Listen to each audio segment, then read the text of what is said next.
Ever felt like you're talking to the ceiling? Like your prayers are echoing into an empty void? That silence from above can feel deafening, leaving you wondering if you've been forgotten. But what if that very silence isn't absence, but something far more profound? A sign of intense activity happening just beyond your sight. G.K. Chesterton, that master of turning conventional wisdom on its head, had some truly remarkable insights on those times when God seems silent. Before we dive into his message, let's connect on this. Have you ever felt God's presence most strongly in a moment of apparent silence?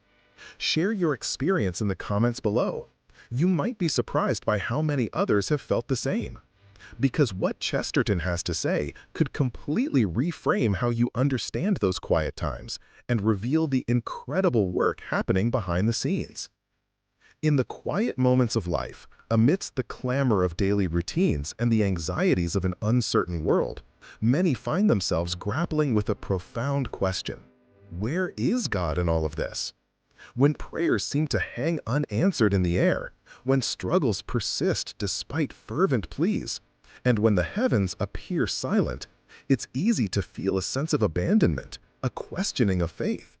This experience of divine silence is a universal one, echoing through the ages and touching the hearts of believers across diverse traditions. It is in this very space of perceived absence that the insightful wisdom of G.K. Chesterton, a master of paradox and a staunch defender of Christian orthodoxy, offers a powerful and comforting perspective. His understanding of God's presence in the world often defied conventional expectations, suggesting that even in silence, divine activity might be unfolding in ways we cannot immediately perceive. Chesterton, a prolific writer whose intellect was matched only by his unwavering faith and his keen observation of the human condition, possessed a unique ability to see beyond the surface of things and discern the deeper spiritual realities at play. He recognized that our human perception of God is often limited by our finite understanding and our tendency to seek dramatic and immediate manifestations of the divine. However, his writings suggest that God's work is often more subtle, more profound, and operates on a timescale that transcends our own. The silence we experience might not indicate absence, but rather a different mode of divine action, a working behind the scenes that is no less powerful or purposeful. One of Chesterton's central themes was the inherent mystery of God and the limitations of human reason in fully comprehending the divine. He was wary of attempts to box God into neat theological categories or to demand empirical proof of his existence and actions. The silence of God, in this context, can be seen as a reminder of this fundamental mystery, a humbling acknowledgement that the divine mind operates on a plane far beyond our own. Just as we cannot fully grasp the intricacies of the universe, so too we cannot always discern the immediate purposes behind God's apparent inaction.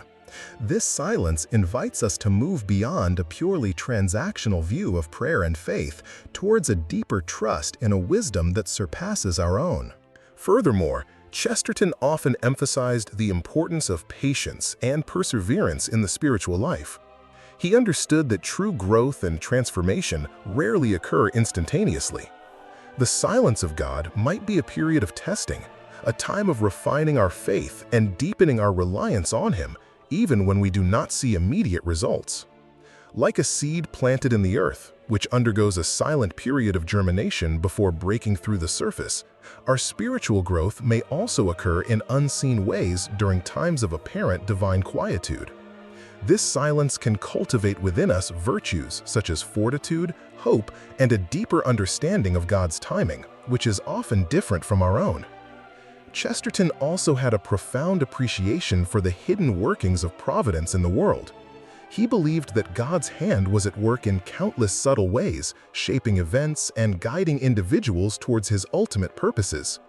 What might appear to us as random occurrences or the result of human agency alone could, in fact, be part of a larger divine plan unfolding behind the scenes. The silence of God does not preclude His active involvement. Rather, it might signify a mode of operation that is less overt, more integrated into the natural order of things, and ultimately more aligned with his infinite wisdom. Moreover, Chesterton's understanding of the Incarnation, the belief that God became human in Jesus Christ, offers another lens through which to view divine silence.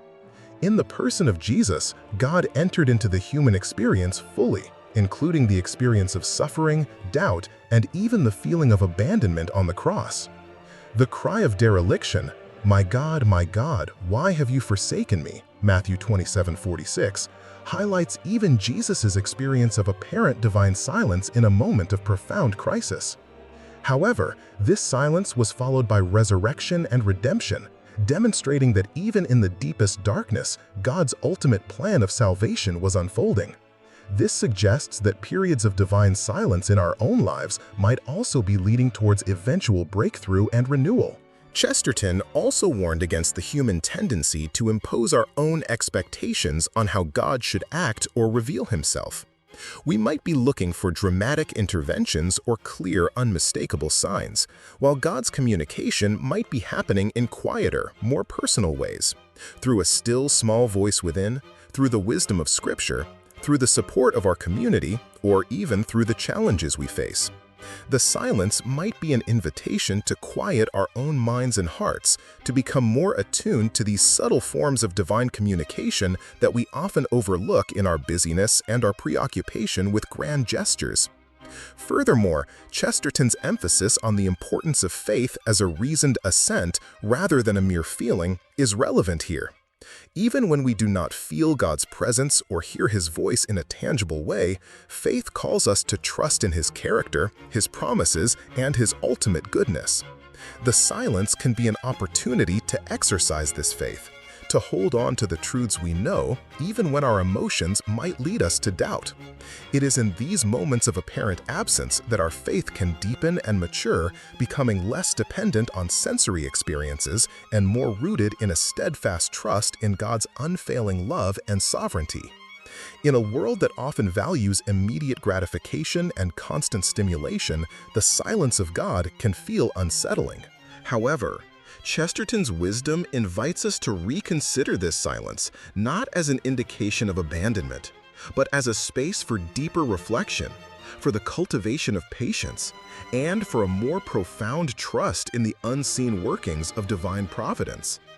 It is in this silence that we might learn to listen more attentively to the subtle whispers of the Spirit, to recognize God's hand at work in the ordinary moments of our lives, and to develop a faith that endures even when the heavens seem quiet.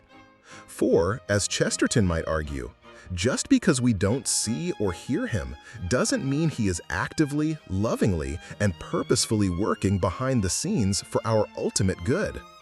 So, we've explored Chesterton's comforting idea that even when God feels silent, He is actively working behind the scenes in our lives. It's a perspective that encourages patience, trust, and a deeper awareness of the subtle ways the divine might be at play. Now, as you carry this thought with you, what's one area of your life where you might need to shift your perspective from feeling abandoned to trusting in unseen work? Share your reflection in the comments below. Let's support each other in recognizing God's presence even in the quiet moments. What is one thing you will try to notice this week, believing that even in silence, He is working? Your insights and commitments can inspire others on their own journeys of faith and trust.